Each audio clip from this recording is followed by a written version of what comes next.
এই সিজনে বাজারে বোম্বাই লঙ্কাগুলো পাওয়া যায়, আর কিছুদিন পরে পাকাটা পাবেন। আর নিয়ে এসছে কিছু কর্ন। নমস্কার, ফিরে এলাম বং রাধুনী রান্নাঘরে আরেকটি নতুন পর্বে। এখন থেকে বাড়িতেই বানিয়ে নেবে কর্ন, বেবি কর্ন, যেগুলো হোটেলের রেস্তোরাঁয় অনেক দাম দিয়ে কিনতে হয়। Baby corn fry. তো বেবি কর্ন ফ্রাই করার জন্য আমি এখানে বেবি কর্ন নিয়েছি, আর বেবি কর্নগুলোকে ঠিক মাঝখান থেকে এইভাবে কেটে নিলাম 4 টুকরো। একটা বেবি কর্নকে 4 টুকরো করে নিয়েছি। আর বেবি কর্নগুলো এইভাবে রেডি করে নেব। ততক্ষণ একটু পাখির সাথে মজা করেছিলাম, সেটা আপনাদের শেয়ার করছি। হাতে নিয়েছি পাটিসাপটা। আমি যা খাবো ওকে বিশেষ করে সব কিছু দিতে হবে। যেহেতু ঘরে থাকে, আমাদের সঙ্গেই থাকে, সব কিছু ওকেই দিতেই হবে, না দিলে না ছোড়বান্দা। দেখুন, দেখি আমি একটু মজাও করলাম ওর সঙ্গে। তো যেখানেই নিয়ে যাচ্ছি ও দৌড়ে দৌড়ে যাচ্ছে। এবার কিন্তু ও বুঝে গেছে আমি ওর সঙ্গে খেলা করছি।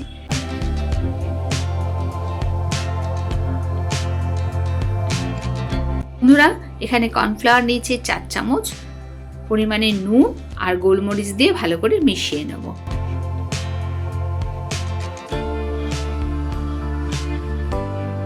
কর্নগুলোকে ধুয়ে রেখেছি, ভেজাই আছে কর্নগুলো। এই শুকনো কর্নফ্লাওয়ারের মধ্যে কর্নগুলোকে দিয়ে ভেজে নিতে হবে। আপনারা কিন্তু এটাকে গুলেও নিতে পারেন, জল দিয়ে গুলে নিতে পারেন। আমি আর জল দিয়ে গুলবো না, আমি এরকম শুকনোই রেখেছি। শুকনো অবস্থাতেই এটা মেশানো থাকলো এক সাইডে। এবার এখানে আমি লঙ্কাগুলোকে রেডি করে নেব। প্রত্যেকটা লঙ্কার বোটা ওইভাবে যেরকম আছে সেরকমই থাকবে। পেছন দিক দিয়ে লঙ্কাগুলোকে চিড়ে নেব। আর লঙ্কাগুলো চিড়ে নিয়ে ভেতরে যে দানাগুলো রয়েছে আর যে শিরাটা থাকে সেটাকে বের করে ফেলে দেব।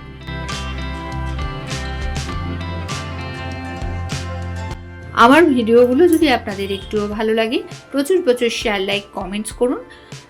এখনো যারা নতুন বন্ধু তাদের বলবো সাবস্ক্রাইব করে পাশে থাকা বেল আইকনটি অল ক্লিক করে দিন।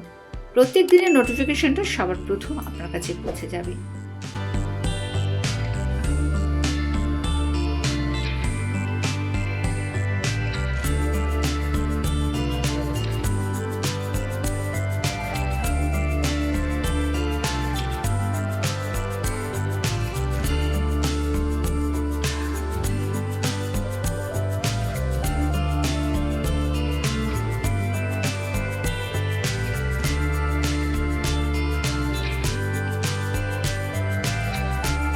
লঙ্কাগুলো সমস্ত দানাটা ফেলে দিয়ে রেডি করে নিয়েছি। প্রত্যেকটা লঙ্কা একই রকমভাবে রেডি করে নিয়েছি। এদিকে কড়াতে তেল দিয়েছি। তেল দিয়ে তেলটা গরম হতে সময় দেব। সাদা তেলও ব্যবহার করতে পারেন, আবার 2 রকমের তেল মিশিয়েও ব্যবহার করতে পারেন, সেটা আপনার ইচ্ছে। কর্নফ্লাওয়ার আমি আজকে 2 রকমের তেল ব্যবহার করেছি। সাদা তেলের সাথে একটু সর্ষের তেল মিশিয়ে দিয়েছি। কর্নফ্লাওয়ারের গুঁড়োর মধ্যে বেবি কর্নগুলোকে ঠিক এইভাবে কোটিং করে নিলাম। মানে জল দিয়ে আমি গুলিনি, কিন্তু শুকনো অবস্থাতেই ভেজা কর্নফ্লাওয়ার বেবি কর্নগুলোকে দিয়ে দিয়েছি। তেল গরম হয়ে গেছে, বেবি কর্নগুলো এইভাবে ফ্রাই করে নিচ্ছি। রেস্টুরেন্টে কিন্তু অনেক দাম নেয় এই বেবি কর্নগুলো, খেতে খুবই সুস্বাদু। চায়ের সাথে সন্ধ্যেতে জমে যাবে আজকের আড্ডা। বেবি কর্নগুলো ভেজে নেব।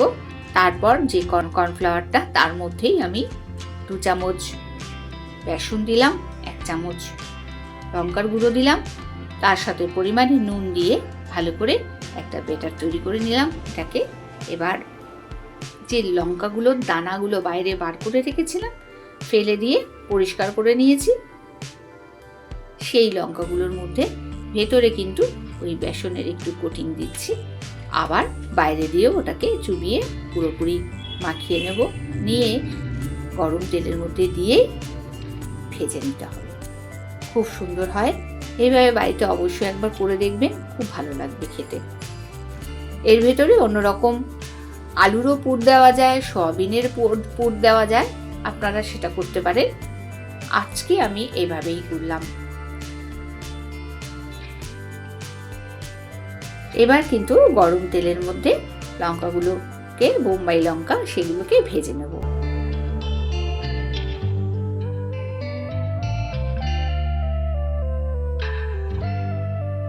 ভেজে নেব লঙ্কার এই পাকোড়াগুলোকে, বোম্বাই লঙ্কার পাকোড়া।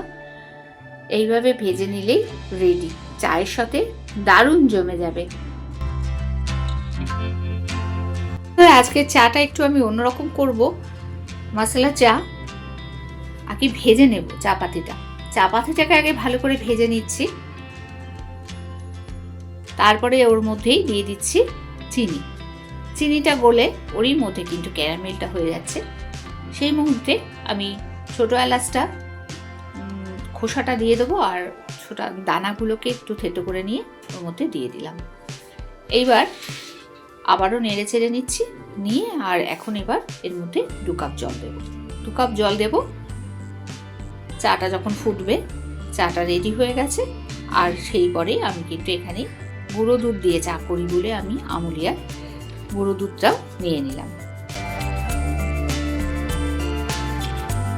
2 কাপ চায়ের জন্য 3 চামচ চা পাতি দিয়েছি, 2 চামচ দুধ আর 1 চামচ চিনি দিয়েছি। মিষ্টিটা যে যেরকম খান ততটাই দেবেন। লিকারটা হয়ে গেলে দুধের মধ্যে দিয়ে ছেঁকে নিলেই চা রেডি। গরম গরম পাকোড়া, গরম গরম চা, সন্ধ্যায় আড্ডাটা জমে যাবে। তাহলে আজ এই পর্যন্ত, ফিরে আসছি পরবর্তী ভিডিও নিয়ে। পরবর্তী সময় ভালো থাকবেন, সুস্থ থাকবেন। সঙ্গে থাকার জন্য, সম্পূর্ণ ভিডিও দেখার জন্য ধন্যবাদ।